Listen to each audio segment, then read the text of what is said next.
Thank you for joining us today. My name is Sim Whitehill. I work for VideoRay, and I am the offshore oil and gas manager here. I've been with VideoRay for more than 5 years and been in the marine industry roughly my whole life through a rope company. With me today, joining me remotely, is a gentleman named Will Boydum. Will Boydum is a naval architect and marine engineer. He has worked in the inland, coastal, and offshore marine markets, providing services such as vessel construction, conversion, and condition surveys. Will has worked with VideoRays since 2010, and he is currently our U.S. Gulf of Mexico dealer.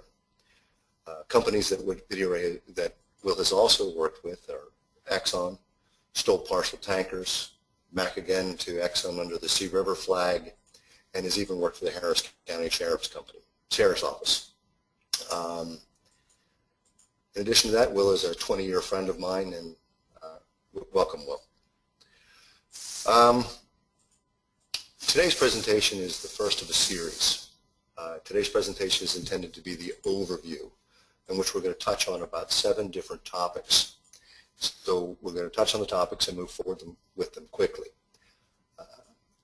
From here, we're going to begin a series of webinars where we go in more depth on each individual topic about once a month. So this is the overview, and there'll be more in-depth ones following throughout the balance of the year. Questions? During the presentation, you might have a question. Write it down.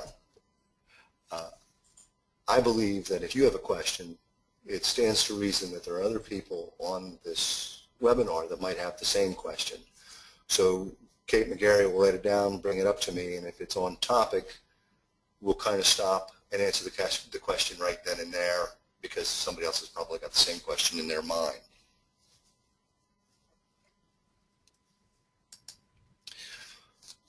A little background on VideoRay before we get started. We're a nice company, founded in 1999. We're actually the largest volume manufacturer of ROVs in the world. There are people who make them bigger, but nobody makes more. We've gone through a lot of markets. We do law enforcement, military, aquaculture, but the focus currently, and the focus of this webinar, is on the offshore oil and gas market. Okay. Every year we have kind of a flagship project, and I'm going to be shutting off the webcam here in a minute because different people's internet connections process data at different rates. So you don't need to look at me when we're showing video. So we'll be shutting that off in a second. A major project that we worked on last year was the Costa Concordia. Worked with Titan Salvage. They had 6 ROVs on that project, 6 Pro 4 VideoRay ROVs on that project, which they logged more than 35,000 hours of use. To quote an exec from Titan, VideoRay products have been a key component of the success of the Costa Concordia underwater operations. What are we going to talk about today? The main topics that we're going to run through are ship husbandry, emergencies, UWILD/yard planning, sea chest regulatory inspections, jack-up inspections, ballast tanks, shallow subsea inspections.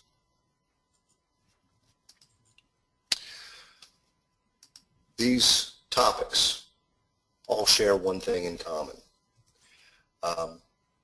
How you deal with them. And everybody who works in the oil and gas industry cares about 2 things: time out of service and risk management. Time out of service is defined as staying on the well longer or getting back in station. Risk management is defined as risk to personnel, event management, and corporate image. I'm going to hand the technical nuts and bolts of this off to Will. Will, you there? I'm here. Everybody, Will Boydum. Morning. I'll just run through several of these topics as we go. The first is a hull thickness survey. And this is a tool that was developed several years ago in response to the desire to be able to do close visual surveys of class vessels without having to put men in tanks. Part of that was development of an ultrasonic thickness gauge that would allow gauging on any surface. We now have, through allied companies, the ability to do general visual and close visual and UTM on ABS class vessels and soon DNV class vessels. What you're seeing on the screen is the center photo is the ultrasonic thickness gauge pressed against the side shell of an ABS class vessel. You see the date and time, you see a data line, and then the arrow is pointing at the hull thickness reading. That data is all stored on the video record for this inspection, so it is auditable. It can be turned over to class, it can be turned over to flag state if there's ever a question as to the veracity of the survey. It's also available as background information for future surveys if you're trying to look at wastage rates or compare conditions.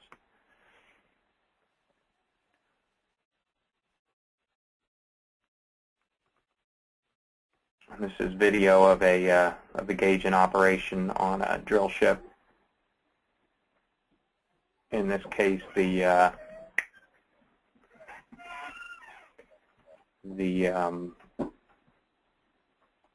ABS surveyor has asked that the ROV be returned to a particular T-junction in the tank and a thickness reading taken to verify repeatability. Things to notice are the detail on the lap plates and the fillet welds, the erection butts, the longitudinals. This tank is a coal tar epoxy tank, flat black, and it was filled with harbor water using the fire system. So these would be considered poor conditions, and yet the visibility is still excellent. The class surveyors were very impressed.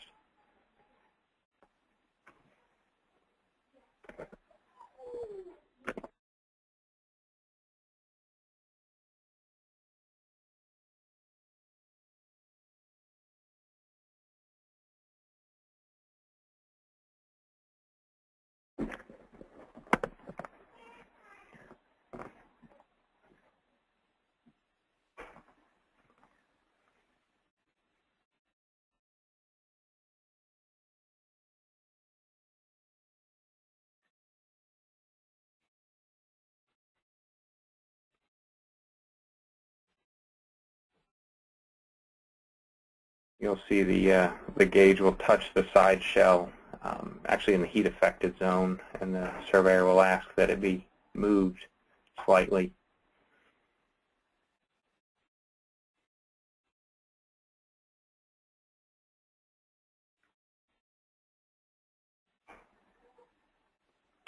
And there it is, the ultrasonic thickness gauge reading, 16.15 millimeters.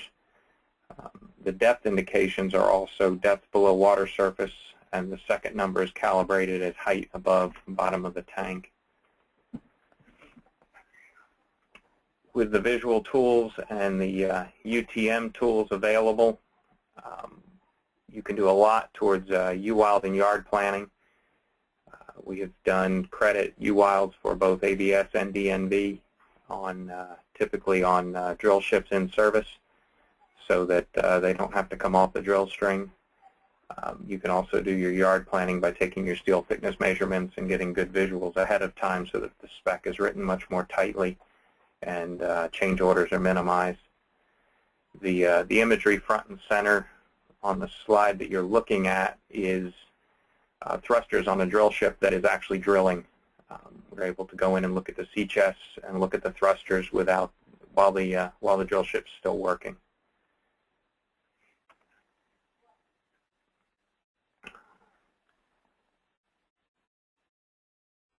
This is imagery from a part of a UWILD inspection that was done on a trading tanker.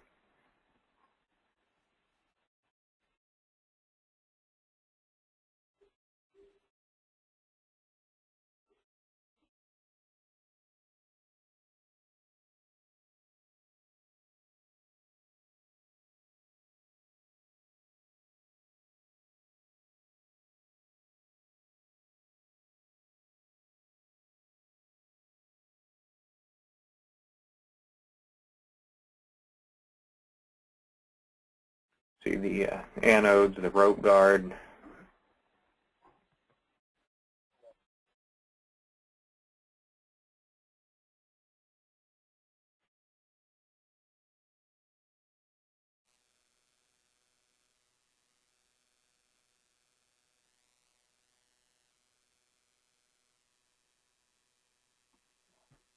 This is a bilge keel inspection for a vessel on Lake Maracaibo.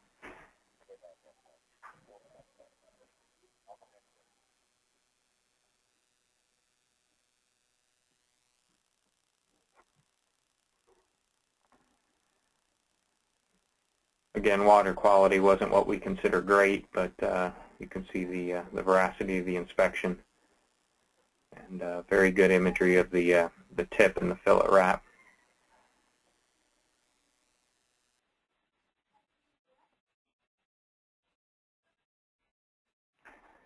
Have the ability to inspect sea valves in service. We have an external camera that can actually be inserted inside the spool piece to watch the valve operate, check the valve seats.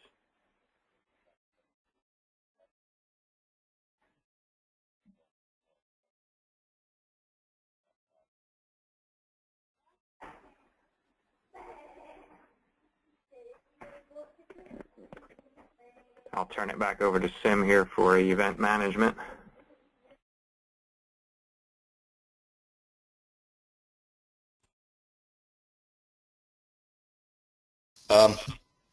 Event management has long been what I thought one of the best uses for a VideoRay and most valuable to the industry. What we have here are actually pictures of a ferry that had run aground in Puget Sound. And the original salvage plan was to grab a hold of the back of a tugboat and yank it off of what they thought was a sandbar. It just so happened that the local Coast Guard had a VideoRay with them at the time, and they decided to deploy it underneath of the vessel. And when they did, they found a ginormous rock protruding up into the hull. And if they had actually stuck with their original salvage plan, they would have destroyed the vessel. They would rip the nose of the vessel right off of it. Almost simultaneously, a major was practicing a simulated grounding in Puget Sound. And they were scrambling a response team from Houston to go out and respond to the simulated grounding. And someone in the van, as they were going off to the airport to Puget Sound, mentioned, you know, if we had one of these aboard that vessel, we'd already know what the problem is. It's a very powerful message that information can be brought to bear immediately. Will, back to you. One of the biggest uses currently in the Gulf of Mexico for the VideoRay is compliance with the Clean Water Act EPA sea chest regulatory inspections. Sea chests are required to be inspected monthly or weekly, depending on where in the Gulf the vessel is located. So while we're pleased to be a solution to a regulatory problem, our bigger desire is that people will recognize the utility of the tool once they have it on board and begin to use it in many of these other areas that we'll be identifying today. That's where we feel that the true value of the tool lies. This is imagery of a sea chest inspection done on a drill ship in the Gulf of Mexico. You can see the clarity of the imagery, the ease. The entire inspection takes typically about half an hour, 45 minutes from start to finish. You'll also note that the pilot takes a very strong interest in the marine aquaculture, and I think this becomes a fish finding expedition by the end.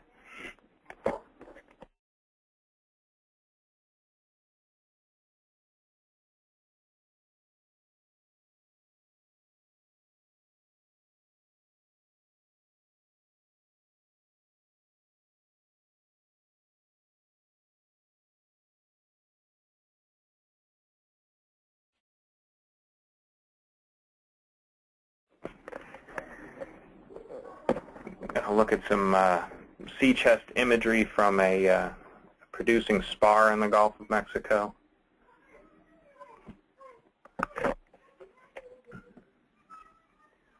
Those of you that are susceptible to motion sickness, the beginning of this video can be a little disconcerting, but it does show the ease with which the VideoRay can be launched. Simply lowered down on the tether, weighs about 13 pounds, so it can be handled by a single man safely.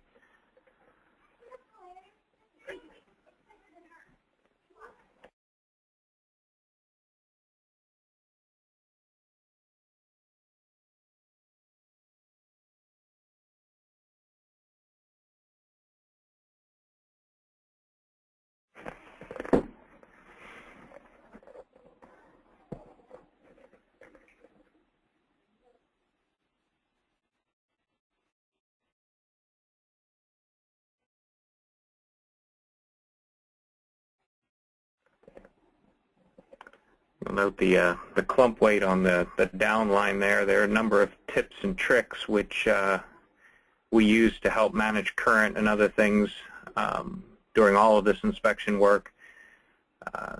These are covered during VideoRay training, either on site or open enrollment training on shore.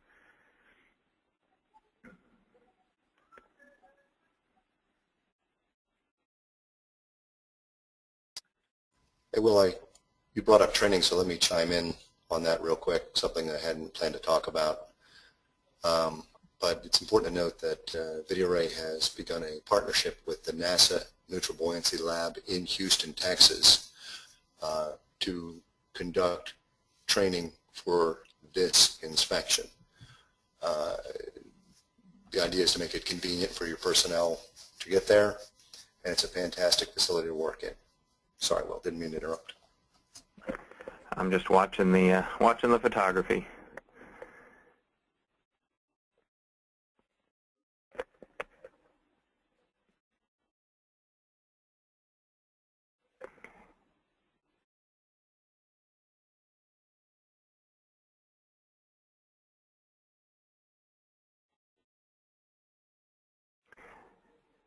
The last video was a producing spar.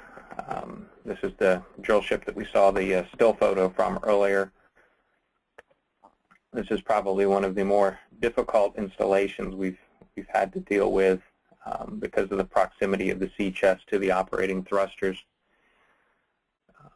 And the way the operator approaches this inspection is that they isolate the closest thruster. So the one in the foreground has been isolated. The other two are available to the DP system. Through the job planning, it's set up that the approach to the sea chests and the thrusters is from a direction that should the worst happen and one of the active thrusters turns, it will simply wash the ROV out from under the vessel. And hey, Will, I have a sea chest inspection question. Sure. You there? I'm here. What would you typically deliver to the customer on a sea chest inspection? Stills, video, or written report? You want to handle that one? Typically on a sea chest inspection, that's actually being done by the vessel personnel because of the frequency. It just makes sense for a vessel owner to purchase equipment and train their personnel for something that has to happen on a monthly or in some cases weekly basis. And what we understand from most of our clients that are doing this is that they keep a video record on board of the inspection. Should they ever be audited by the EPA, they have the time and date stamped video showing each inspection that was done and the condition of the sea chest. Hopefully that answers the question. Additionally, Will, the EPA is requiring digital reporting quarterly. Correct. That's through their system, which I understand is simply a statement that, yes, we are doing the inspection, but yes, that is now quarterly, that it has to be reported.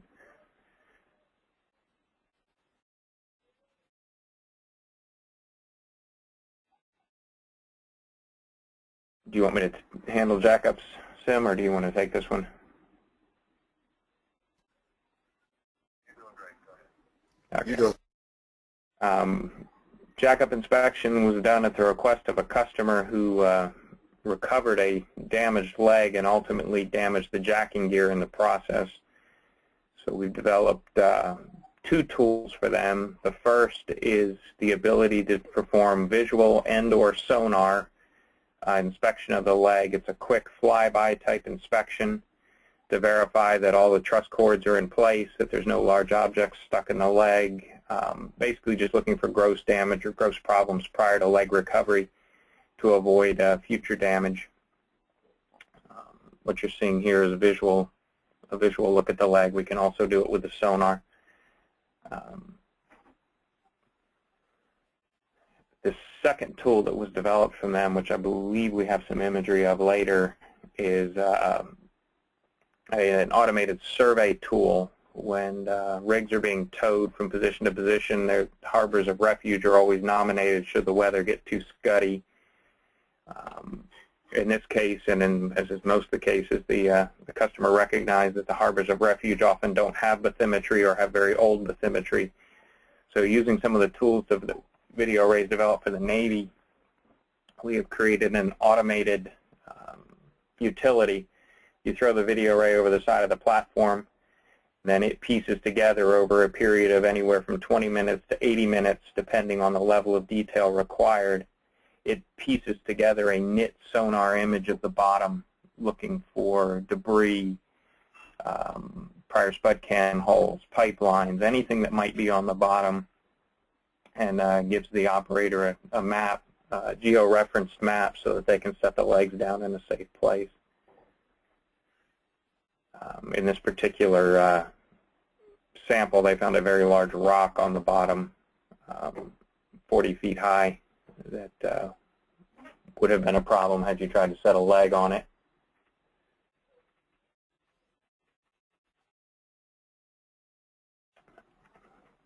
Ballast tank inspections is another big area, especially as it relates to safety of personnel. One of the oil majors started a number of years ago with a JIP, and VideoRay has been the technology provider to that JIP.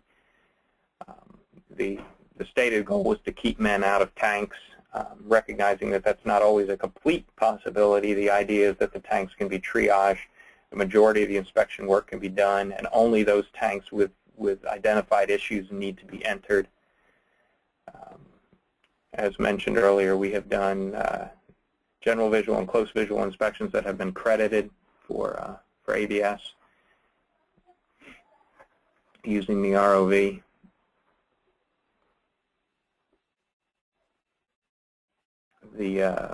On this image, the black circle to the left there in the image is actually the part of the UT gauge that we discussed earlier.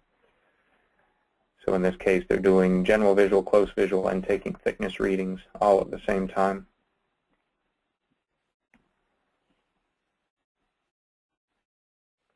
The tank in question is the aft-peak tank on a trading tanker.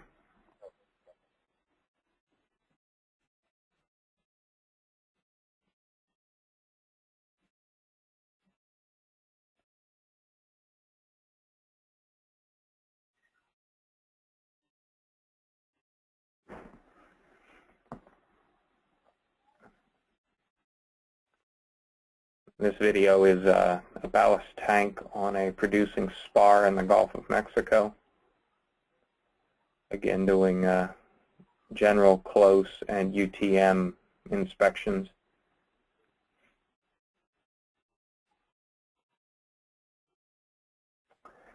VideoRay is fitted with a 700-line TV camera that most of the inspection work is done with, and that all of the telemetry feeds back through and is recorded. The imagery that you're looking at now is from an external HD camera.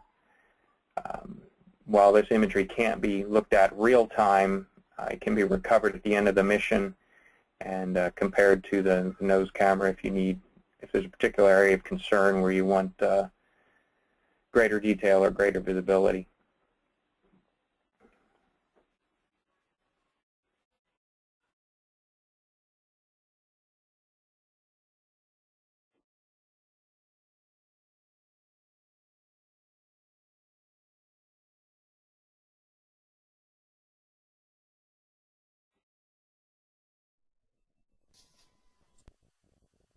Basically anything at 300 meters or less can be looked at with a VideoRay. We have the ability to fit an external monitor. In the case here, they're setting a wellhead assembly. It's great video because actually the VideoRay was expected to be destroyed during this operation. You'll watch the BOP come down and actually go into latch up, and then at the last minute the pilot will back out very quickly with the VideoRay, so the VideoRay was recovered. Yeah, anything that needs to be observed in the shallow range, 300 meters or less, whether it's at the seafloor, at the wellhead, whether it's mooring chains, mooring risers, anchor assemblies, swivels. The VideoRay is a perfect tool. It's very small. It will fit inside of a riser bundle. It will fit inside of buoyancy cans. So it's a very good tool for inspecting the uninspectable.